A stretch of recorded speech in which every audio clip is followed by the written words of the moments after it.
Hey everyone, and welcome back to Greek mythology.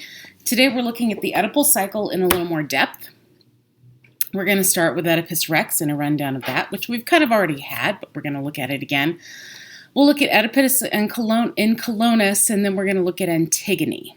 All right. We're also going to take a look at some of the interpretations, politics, and psychoanalysis within the cycle. Okay. Let's see. First of all, we're going to start by looking at Sophocles. Sophocles is responsible for the three plays, the trilogy.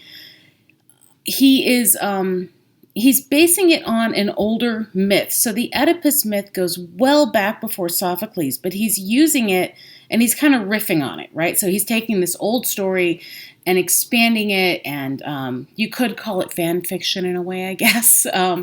And he's creating these three plays out of it and extending the storyline beyond the old kind of kernel of that old myth. The first one we have is called Oedipus the King, or Oedipus Rex. It's also sometimes in the Greek called Oedipus Tyrannos, right? So, but those are all words for king of some kind. So it's all the same thing. So he is born in Thebes. But there's an oracle that says that he is going to kill his father and sleep with his mother, right? So upon birth and upon finding this out, his father does something to his ankles, like puts a pin through his ankles or whatever, and his name actually means like swollen ankle or swollen foot, something like that. And his father puts him out exposed, and he ends up getting adopted, and he ends up being raised in Corinth as a prince, right? So he's still in a royal family, but he's in a different city.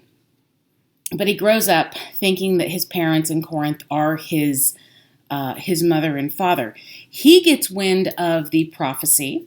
In some stories, he goes to the oracle at Delphi. In some stories, it just happens that he gets wind of it. But he finds out about the prophecy. And so he leaves his family and he goes away in an effort to avoid his fate, right? Just like his father set him out and exposed him to kill him to avoid that fate.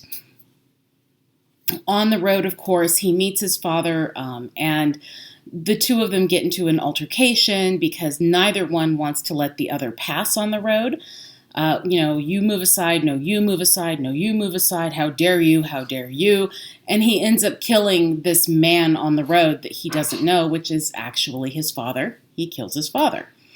He then goes to Thebes because he is avoiding his fate, right, and thereby walking directly into it. He goes to Corinth where there is a sphinx that is killing people, and the only way to get rid of the sphinx is to solve the riddle. Right, so you have the riddle, and I think we talked about this in class, at least I think in the morning, and the riddle is something like what walks on 4 legs, and then 2 legs, and then 3 legs, 4 legs in the morning, 2 legs in the afternoon, and 3 legs at night. And the answer is man, right, because in childhood you crawl on the ground, and then you walk on your own 2 feet, and then at night in your later life you have a cane, probably. So he thereby kills off the Sphinx, and the prize for this? The queen's hand. You become the king of Thebes, and therefore he wins the queen's hand, who is actually his mother, and sleeps with his mother and has 4 children by her. This is awkward. He doesn't realize it at the time, of course. Later on, there is a plague that hits Thebes, and people are dying, and so he, resolves to solve this. You go to the oracle again. The oracle says, well, the king's death was never avenged. And so you have to find out who killed the king and, brought all these problems on, and then, avenge the king's death. So Oedipus vows to avenge the king's death and find out who did it. He launches an investigation. The CSI team is sent out, and they figure out that the king was killed on a road. And there was an altercation between him and somebody else, and this other guy refused to let the king pass, and the king refused to let the guy pass, and the guy killed the king. Oedipus realizes that was him. Oops. So now he he realizes that he has killed the king, and his throne is illegitimate, kind of, because it's kind of a crime. And he also finds out that he is the son of the king. He also finds out that he has now fulfilled that prophecy. He has killed his father and slept with his mother. So what does he do? He realizes he has to pay for his crimes, and he pokes his own eyes out, he blinds himself, and exiles himself, and he ends up wandering. All right? His 4 children by Jocasta, the queen. Sometimes her name is pronounced Jocasti because it has a J on it, but in the ancient languages that would be an I.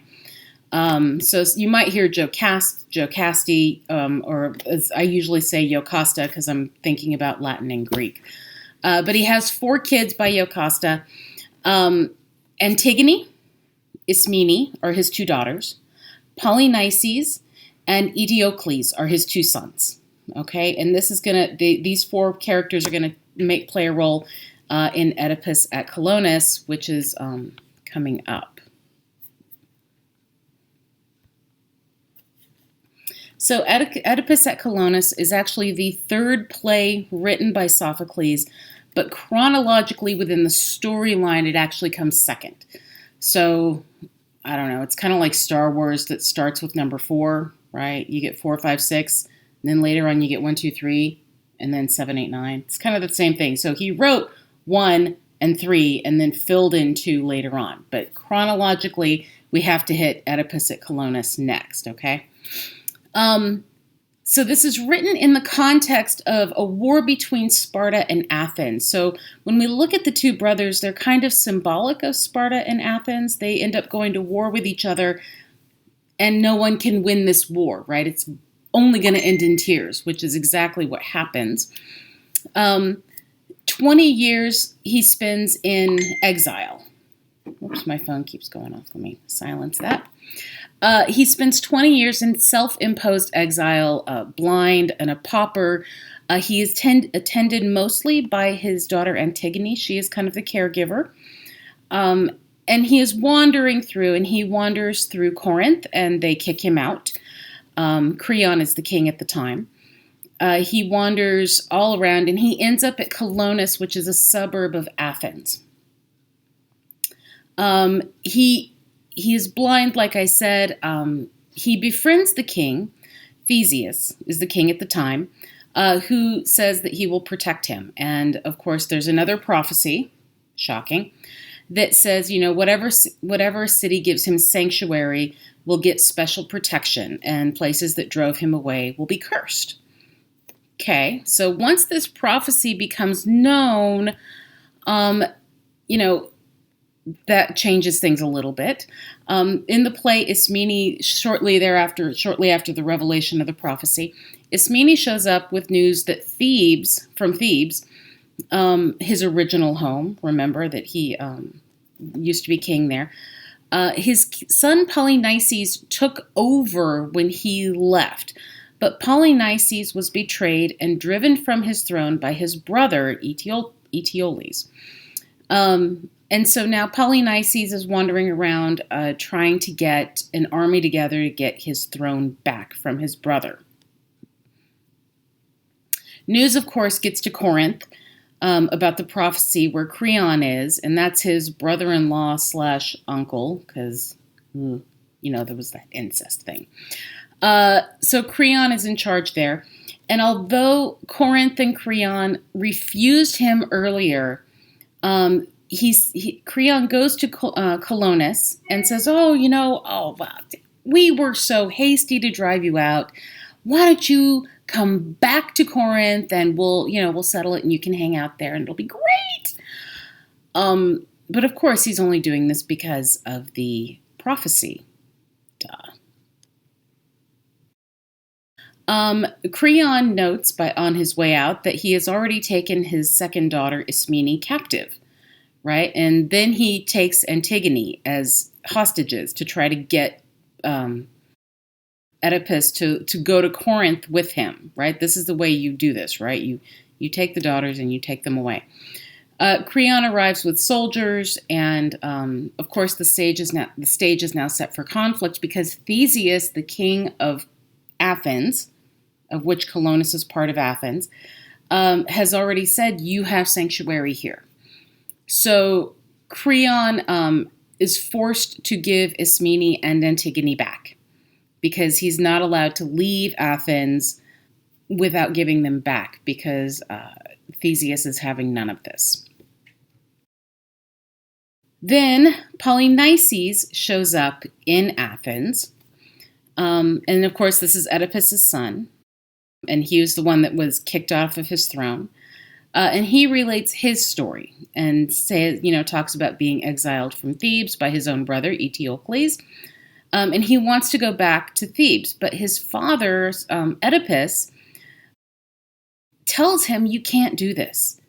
Oedipus tells him, if you go into conflict with your brother, you're going to kill your brother and he's going to kill you.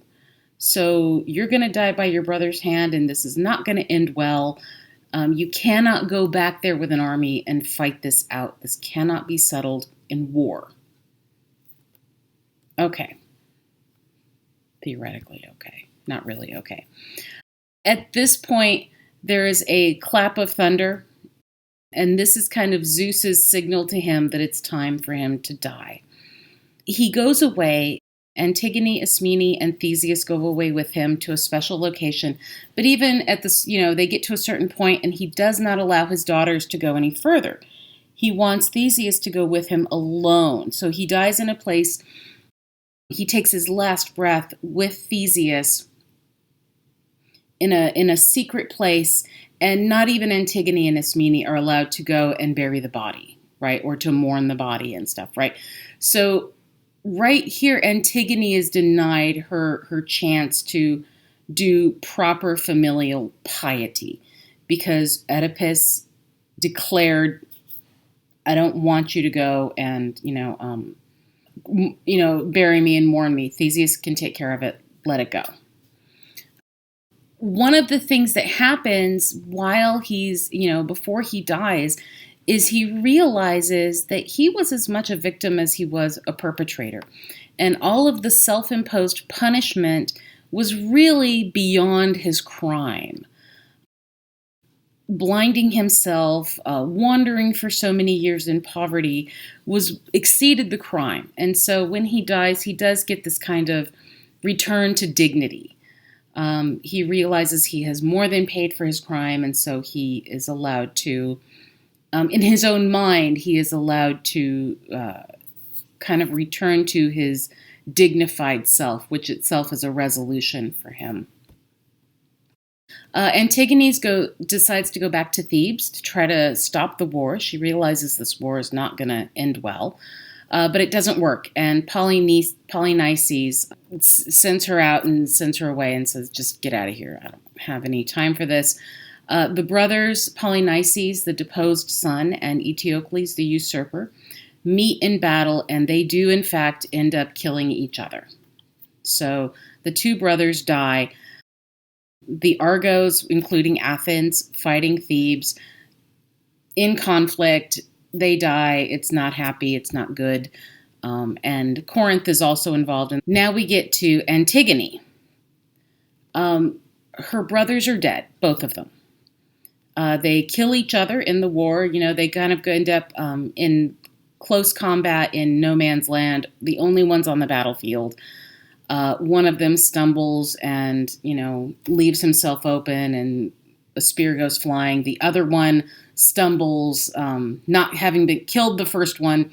The other one stumbles and another spear goes flying, and they kill each other on the battlefield. Creon then assumes the throne of Thebes. So he is now the king of Thebes and Corinth. And the sisters now reside in Thebes, but they're under Creon, and that's really the point. And he has decided that Polynices, because he brought battle to Thebes, he brought the war to Thebes, he is the traitor because he kicked off the war.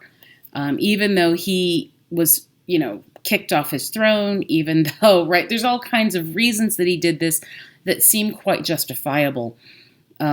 But because he started the war, Creon names him and the Argos that are fighting with him traitors. And the punishment for this under Creon is that they will not be buried. They will not be mourned.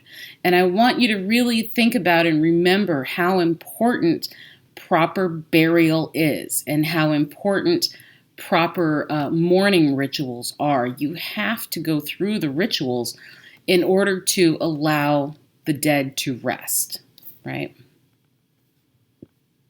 Next slide. Creon has cast them out, the dead, and left them to be eaten by wild animals, which is kind of, insult on top of injury, because the body is supposed to be buried and protected. And it's very much the same way today. We still consider a dead body to be kind of sacred territory. You're not allowed to defile it. You should not leave it out to rot.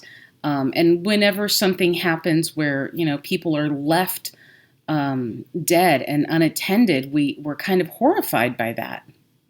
In fact, even in this pandemic that we're having right now, there was a story recently that an anonymous tip led officials, authorities to a nursing home where like 7 or 14 people were dead and unattended. And that makes news because we always attend the dead, and even the homeless are buried. And it's sad they're buried in mass graves, but they are buried. They are disposed of ritually in a safe way. And part of this ritual is about psychology and emotionality. Going through the rituals of death is psychologically stabilizing. But there's also a matter of safety, right? You don't leave dead bodies out because they do become toxic. A dead body can poison the water system. It can poison the land in some ways.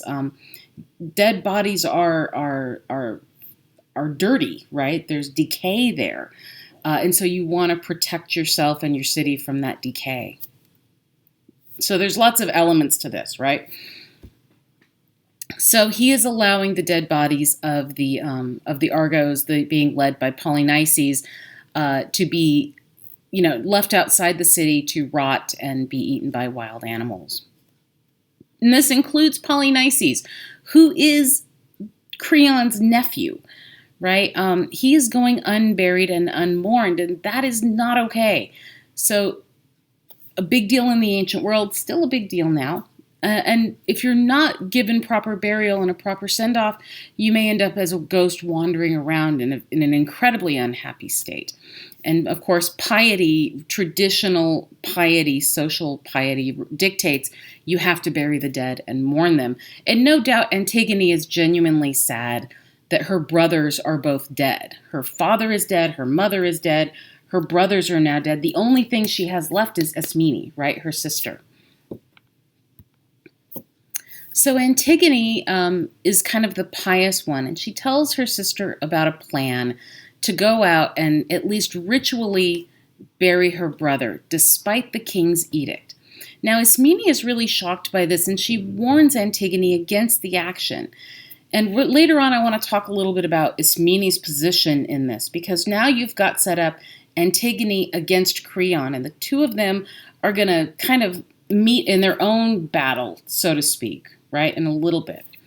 So Antigone, according to Antigone, her first duty is to family.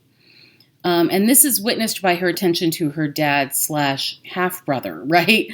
And when you think about it, her dad is her half-brother. Iocasta is the mother of both of them, which is creepy. But anyway, so her first duty is to her family, and she did this with her father, being a caregiver to her father, rather than having a normal childhood and coming up and getting married and those kinds of things. And so she is connected to and relying on and standing on ancient piety and ancient custom above all. Ismene will not help her. And on some degree, you can look at that and say, she's a bad sister. But she's caught between a king that is an absolute ruler and a sister that is an absolute kind of traditionalist. Uh, and both parties have power in their position, right? So Ismene's kind of caught between them, and she chooses the path of self-preservation, right, with the king. Antigone can't do a full burial for obvious reasons. She's not going to go out and dig a grave and bury her brother, but she ritually picks up kind of a handful of dirt and puts it on her brother's body and warms him. Creon finds out about it, and he doesn't find out who it is exactly at first. He just finds out that the brother was ritually buried, and he is incensed. He is pissed. And so he looks at this, and he considers this a conspiracy against him. It's not only breaking the law, it's a personal affront. It's an attack on his leadership, an attack on his authority. Kind of almost a coup, right? So he sends his own CSI team out to figure out, his own police authorities to figure out who did this, who is challenging his authority, right? How dare someone do what he doesn't want? And he considers himself as having full authority, and he's kind of throwing a hissy fit about this, right? A handful of dirt on one of the soldiers seems kind of a small thing, right? It's a very symbolic act. That's all it is. It's not. There was no other act behind that to challenge his authority, but he considers it a big deal. Antigone is, again, very pious. Unfortunately, Creon's people find the culprit, and they drag Antigone before him. And he is super incensed because, A, it's a woman, right? And women are second class. They are considered inferior. They are considered lesser. It's kind of like children, right? They're kind of treated like children. It's a member of his own family, right? How could you do this to me? You're a member of my own family. You're supposed to support me. And she is set to be married to his own son, Haman. So we've got a three-pronged sort of sting to his ego. It's not even like a big burly guy that, is just a dude that he's not related to.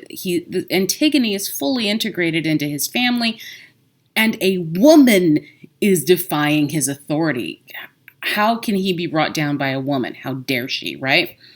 So in his eyes and in the eyes of, that milieu, right, his law is the law. And he has already said that the person who did this is going to die. So Antigone stands up to him and she says, I have no regrets. Kill me. Go ahead. What are you waiting for? Do it. Have at it. I did it. I don't regret it. I knew exactly what I was doing. Do your part. Right? Because she knows it makes him look like an asshole. Right? There's no getting around it. And she says, the Thebans will support me. But they won't say it to you because you're such a bully.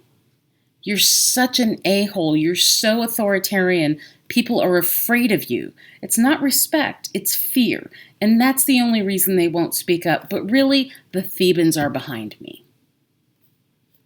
Ismene, like I said, is really pulled between two poles. She's pulled by her king/uncle and her sister, her piety, and her familial duty. And how do you navigate those waters, right? Her uncle is really, it's not even her own immediate family, but it's all there is left. And if Antigone's going to die, that's all she has left. That is it. And she wants to survive. And so she sides with her uncle to some degree. She kind of stays silent from this point on. Interestingly, Haman, the guy who is supposed to be Antigone's husband in the future, pleads for her life. He goes to Creon and he's trying to get him to change his mind. Creon then threatens his own son, and he says, if you persist, I'll have you killed as well. So Creon orders Antigone sealed in a cave where she will die, and as he puts it, be the bride of Hades, just like Persephone. She's going to die of starvation. It's a horrible, horrible way to die. But that's what he decides to do. But Tiresias happens to be in town, and we all love Tiresias, right? There's a prophecy. Of course, there's a prophecy. Tiresias gets there, and Tiresias tells him that there are bad omens. If Antigone dies, and he goes forward with this and does not allow this familial piety, this traditional piety, if he disallows it and kills her for it, there will be bad omens. Things are going to go south really, really quickly. So Creon finally relents, right? Realizing that the gods are going to be pissed at him and he will be punished severely for this criminal act of killing Antigone, he finally relents and he goes back to the cave, right? He goes to the cave, they open the cave, but Antigone has hanged herself and she's dead already. She wasn't going to wait for starvation to take over.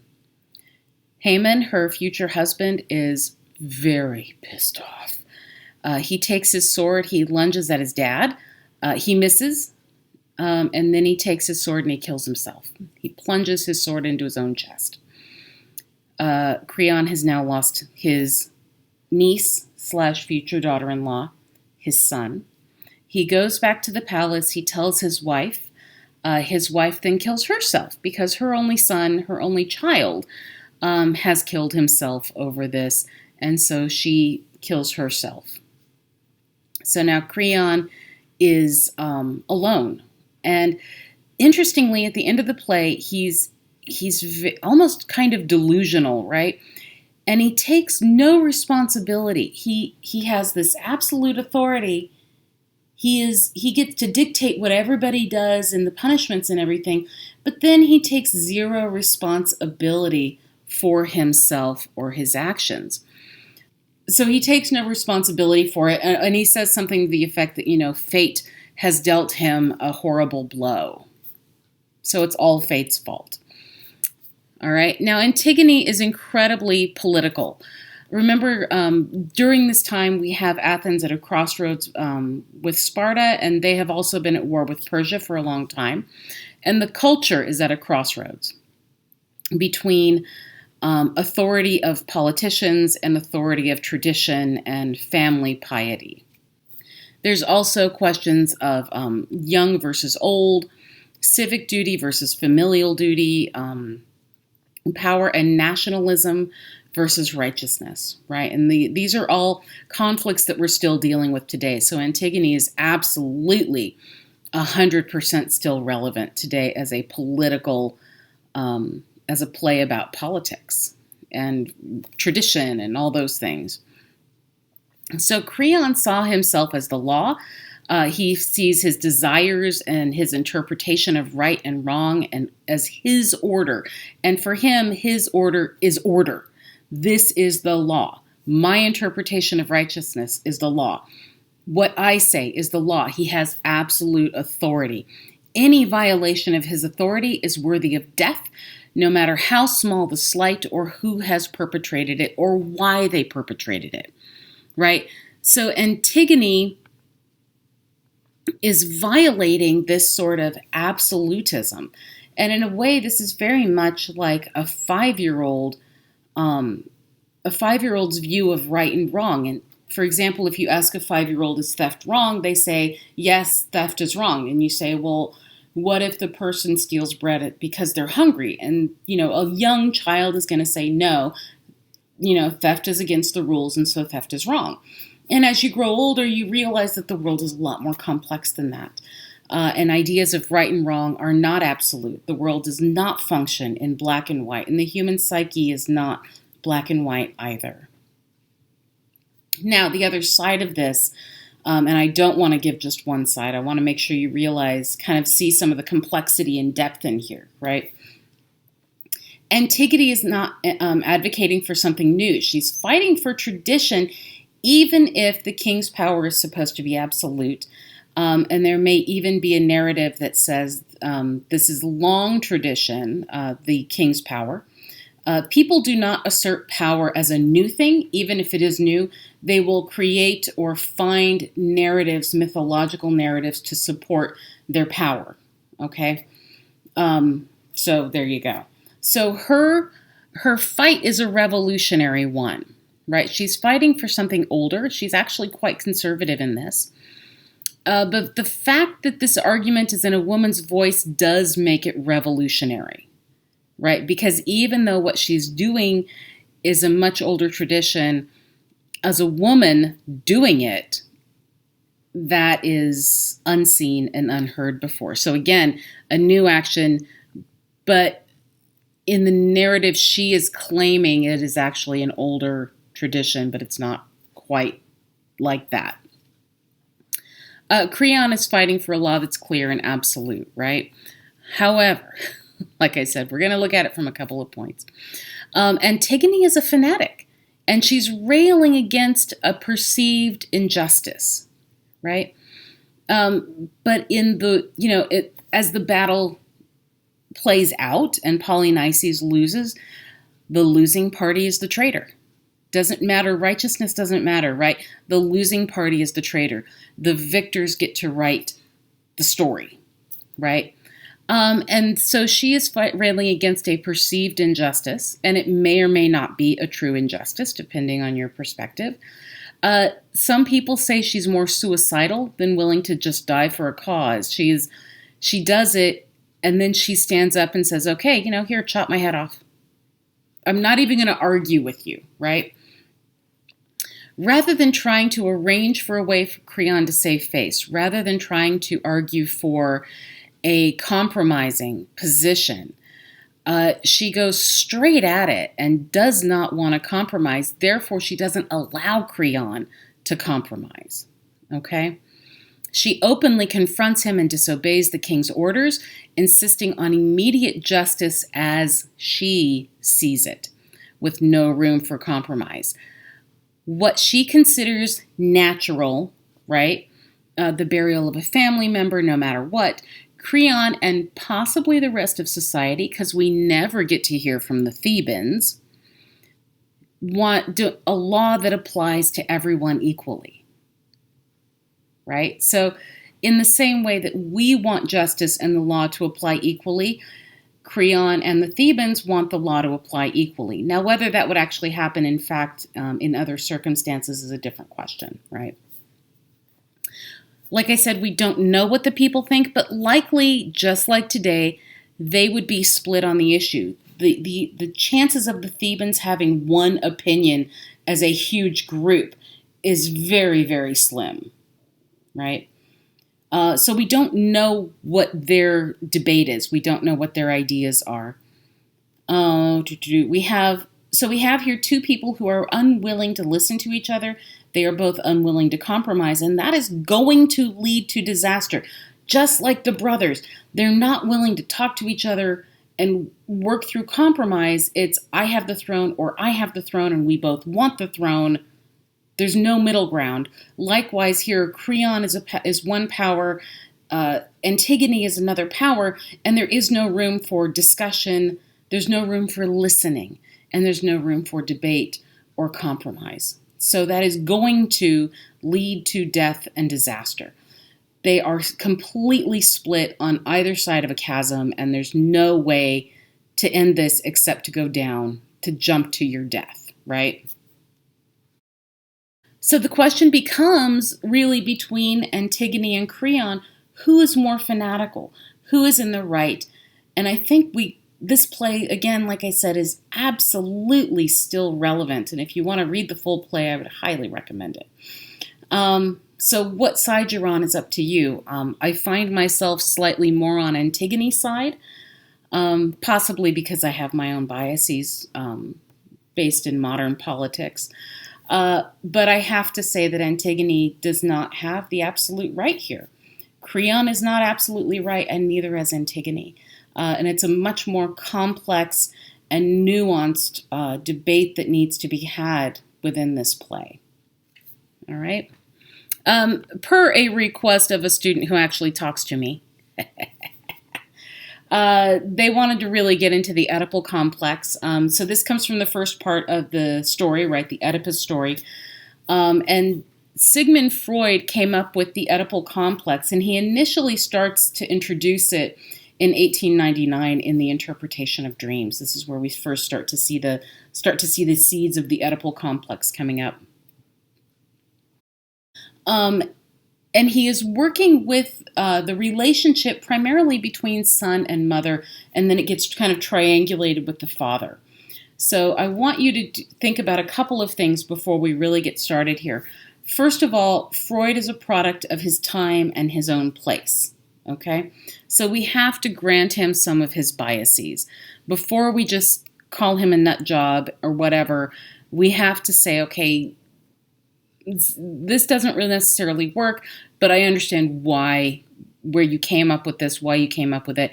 And there may be pieces of it that we need to pull out and explore, right? So for example, I want to point out that no one is free of their culture. And I use the analogy I find best for this is if you are stuck inside a house, like you are right now, if you never left the house and somebody asked you what your house looked like, you would be hard-pressed to give any good details, right? You might be able to surmise some of it from the inside of the house, but you've got a very limited view of what the outside looks like. So looking from her perspective, what does her house look like from the street, right? It's very easy to look out and judge the neighbors' houses that you can see because you have distance, but you cannot judge your own house this way. So we all live within our own narratives, and we all have our own biases that we don't see. Your children, your grandchildren are going to, 30, 50, 100 years out, are going to look back at what you have said and done and judge it. The same way that you look at your parents or your grandparents and you judge them, or even your great-grandparents or whatever, right? It's very easy to judge from outside by standards that you believe are universal and given assumptions, right? The assumptions you have today are not the assumptions that your grandchildren will have, all right? And the same is true. The assumptions your grandparents had are not the assumptions you have today. So our critiques are very easy to do to older generations, just like they will be to younger generations. And the further away you get, the easier it is to critique because the assumptions have changed much more dramatically. Freud did recognize and vocalize for the first time in a way that people heard it, that young children have a sexual life. They are aware of their bodies, not in the way that adults are. They're not sexually active the way that adults are, but they are aware of their genitalia. They are aware of that their bodies are different. Okay? They quickly become aware of this.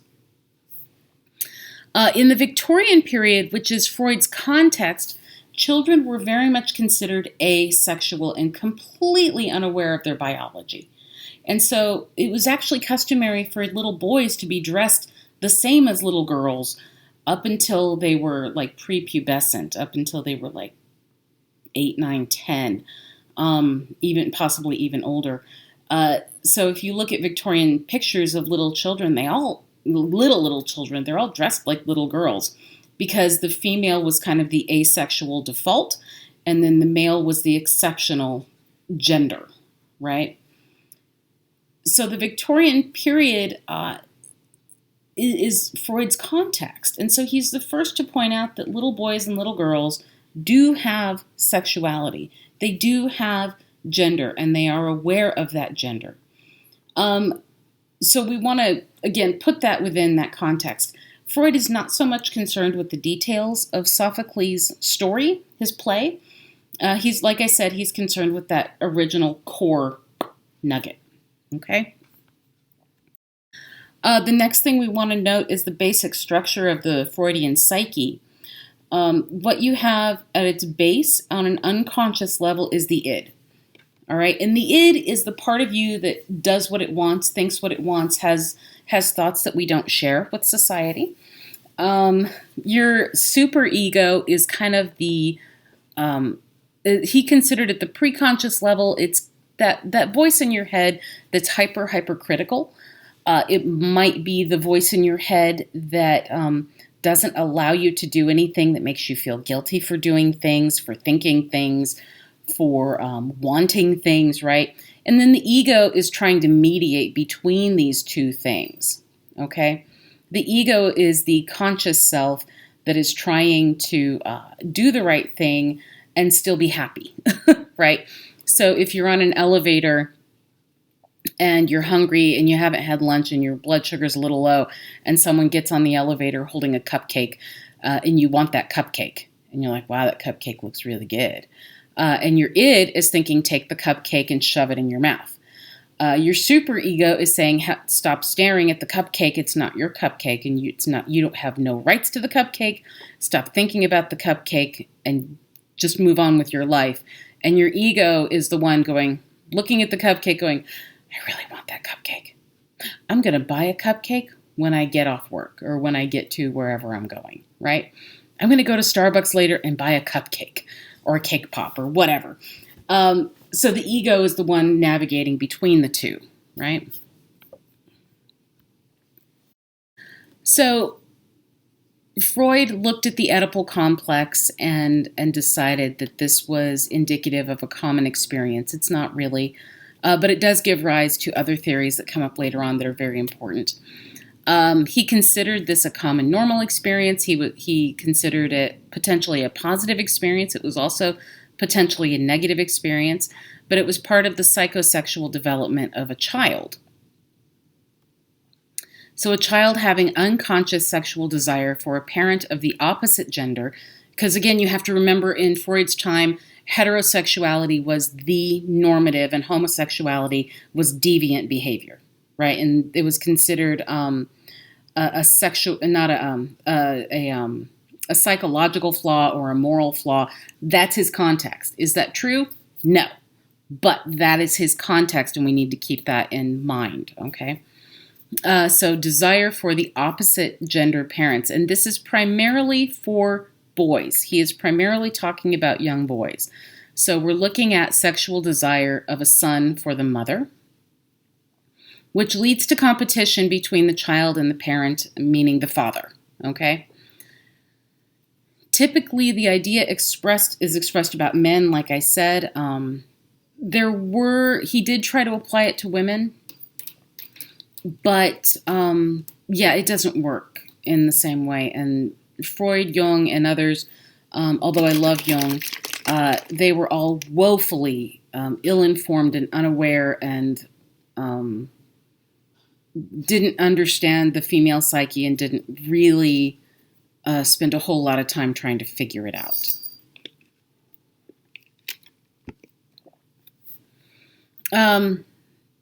For Freud, if this complex was not resolved successfully, if it was not positive, it resulted in neurosis. The complex implies a competition for boys between them and their fathers for their mom's attention. And again, to some degree, this is accurate. Mothers are chemically set up to be hyper-focused on their children. When a woman gives birth to a child, her brain chemistry changes so that she is incredibly focused on this little baby. And rightfully so, because when human beings are born, we are completely useless. Other animals can walk, at the very least they can walk, right, very quickly after birth. Human beings, it takes us months and sometimes up to a year before we really walk. So if the father is unaware of this, which was definitely the case in the past, this sets up a pattern of jealousy and competition, not just on the child's side, but also on the father's. This is likely especially true when fathers were not encouraged to be fully engaged in raising children, but were culturally encouraged to be sort of distant. So they were kind of the man of the house, kind of Mad Men style, right? Fathers, referring to the show, right? Mad Men in the 1950s. Rather than being emotionally engaged and participating in the family. In theory, the father and son competed for mom's attention, and the sons were kept in line through implied threats because dad is bigger than you, and this would lead to what Freud called castration anxiety, fear that the father, if challenged, the father would castrate the son. But of course, this becomes a symbolic thing and is part of the id's fear and kind of deep down fear, right? So Oedipus killing his father is really a symbolic act of the son's jealousy that is realized as he approaches puberty, right? So the son approaches puberty, and the symbolism behind Oedipus killing his father is, where the son is challenging the father. So the son is becoming sexually aware, but the ego prevents this from happening because the superego has adopted the morality of the father, hopefully. And the ego realizes it's not practical because it is a criminal act. Law and society have dictated their roles. The son is not a partner like that, and the dad is the stronger of the two. Oedipus marrying his mother is a symbolic act of first love, right? So your first love in life is your mom because she is supplying you with food, nourishment, love, attention, those kinds of things. She's usually the one that comes to you when you're crying, right? And historically, traditionally, this has been true, although, like I said, modern family structures are starting to change this, I think, a little bit. So she's the first one in life who gratifies all of your desires. And as the son grows up, he now recognizes mom as a sexual being, including breasts, right? That once nourished him. So she satisfies all his desires, and then as the son grows up, he would recognize her as more than just mom. Psychologically, there are defenses for this in the action, and they include like repressions of memories, repression of impulses, of inappropriate relationships. Because again, culture and society and the familial unit have dictated that this would be an inappropriate relationship, and so you don't do that, right? Also, the child, as they're growing up, the son identifies with the father, kind of wanting to be just like dad, pleasing the father. And this does a couple of things in the Freudian model. Number one, it makes the dad really happy, so dad is less likely to attack or be hostile towards the son. And it also ingrains in the superego and therefore brings up in the ego the normalized roles within the family and society. All right. So dad's not going to be mad at you and he won't castrate you. There you go. There's a lot of problems with this, obviously. He bases his own theory partly on his own experience. And his own experience was not quite universal. But like many of us, he assumes sometimes that his experience is like everybody else's, right? And that's one of the ways we make ourselves feel better about thoughts or ideas or actions that we do that our superego criticizes us for, right? And so this can be anything like, I don't know, if you you get in your first accident, that's your fault, right? You rear end somebody or whatever. And your superego might be criticizing you and telling you you're a bad driver and God, look what you did. And look at what this is going to cost. And this is such a pain in the neck and you're a bad driver. And so you're a bad person. And right. And this kind of can kind of escalate into like horrible self-loathing or self-hatred. But then at some point you start to rationalize it. Oh, and you know what? Everybody gets into an accident at some point. At some point, you realize that everybody accidentally runs a stop sign once in a while. If you've been driving for more than 6 months, you have been on autopilot while you're behind the wheel, right? Everybody does this at some point, right? And so that softens the blow. To some degree, this is true, like getting into an accident in the car. But it's also, sometimes it's not necessarily true, right? So, for example, after Freud dies, he becomes very focused on his mother, and this is evident in some of his letters. He becomes very focused on his mother, and he becomes jealous of his dad's relationship with his mother. Now, Freud was a gifted young man, and from very early on, he was prioritized over his sisters, who were probably, if not gifted, may have been equally gifted as him. One of his younger sisters, was a very gifted pianist, but he complained that her piano practice was interrupting his studies, and so they took their piano and sold it. And she was never allowed to develop that talent because the son was studying, right? And so there was no compromise there. But his dad died, and he became jealous of his dad's relationship.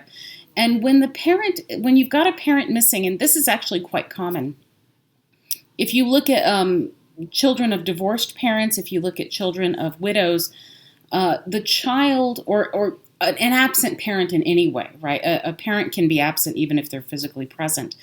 The child will very often pick up some of the roles of the absent parent. And it's not a sexual thing, it's not a romantic thing necessarily, but you might find mom or dad spending more time with the child, going out to dinner, going out to the movies, spending more time in conversation, creating more of an equality of that with that child than would have otherwise been the case, right? It's you and me, it's us, we're a team, which can be a healthy thing, but it can also venture into kind of unhealthy, forcing that child to grow up faster than they should have. Okay, so he is engaged in this. He is becoming more closer to his mother than he would have otherwise. And he starts developing a jealousy for his father, which I think moves into that more unhealthy side, perhaps. We also have to realize that, like I said, Freud is incredibly talented. And when you're looking at people, and I think because we really only have records of men who are geniuses, women tend to be forgotten, but I think this probably applies to women as well. When you're looking at men who are like this super, super genius, they tend to be less socially in the norm, right? They tend to be, their experience of life is not normative. And so I put the picture of Sheldon up because if you've watched The Big Bang Theory, he's a very lovable guy. He means the best, but he does not perceive and process information from the people around him in social relationships in the same way that other people do, the people around him, right? So you have this very distinct difference between, say, the way Sheldon processes information in relationships than, say, Leonard or Penny or, that kind of thing. So I want you to think of it that way. Freud is probably more like Sheldon, okay? Let me see here. Later research has upheld the incredible importance between children and their parents and that relationship and that bond. But Freud's theory has a lot of limitations. And though he talked about, again, he talked about the female psyche and applying it, but no idea what he was talking about. And just tried to apply his male psychology onto women who had very different experiences. And so it made it pretty much irrelevant. But Freud's contribution to putting the psychosexual development of children to the front and talking about it openly was a huge, huge opening in psychology and our understanding of the psyche. So I think that's really important. It also led to other discussions. For example, later on in the 1920s, Otto Rank came up with what's called the psychodynamic object relations theory, which talks about the importance of attachment theory, talks about the importance of that psychodynamic relationship, although it doesn't put it in the same terms and he doesn't understand it in the same way.